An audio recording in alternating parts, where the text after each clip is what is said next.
Welcome to part 4. What we're going to do here is learn about smart contract storage. This is highly geared toward developers. Let me read some of this. First, what have we done? 1. Installed Nebulas. 2. Sent a transaction on Nebulas. 3. Saw a smart contract and deployed it to Nebulas. Now we're on 4. Now, we introduce in detail the storage of the smart contract. So, to store the smart contract, Nebulous smart contracts provide on-chain data storage capabilities. So, storing the contract on the blockchain. Similar to the traditional key value storage system, smart contracts can be stored on Nebulous with pay. It means with pay gas. If you don't know what gas is the similar idea of like Ethereum. Like with ETH, you needed to use some Ether to pay for your contract for it to run. It's like electricity. For your computer to run, you need electricity for your computer. So gas is very similar to that idea. So storing local contract storage. Okay.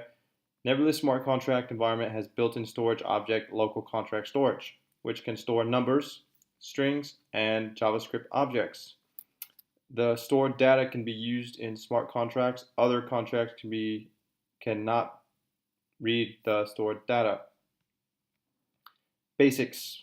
The local contract storage API includes set, get, and delete, which allow you to store, read, and delete data. Storage can be numbers, strings, objects. So it gives you some demonstrations on the local contract storage .put key value and set. Let's look at an example contract here.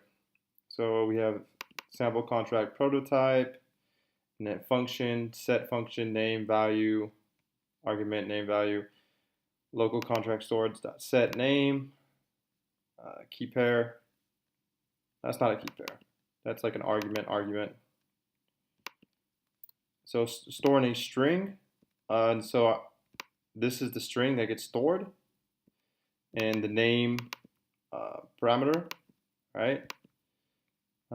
Storing a number value. So here we have the value, right? And storing an object.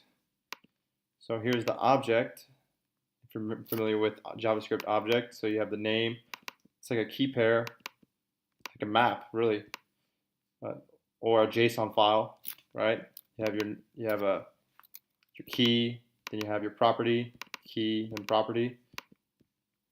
So go var name, local storage .get name, right? So it gets what you stored, right? Print it out, name. Just like you access, so this is very similar to how you access JSON files, right?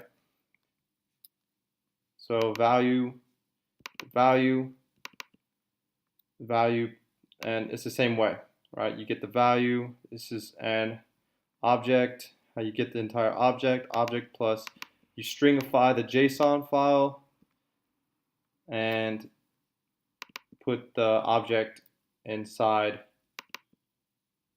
the string to tell the computer that you want to stringify this object. Okay, simple enough. Result, delete name. Oh, delete result plus result.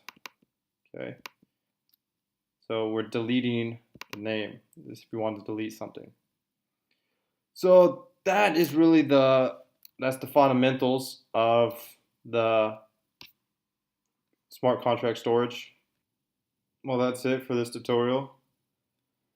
For the next tutorial, we will be interacting with Nebulas by RPC API. So join me then. Peace.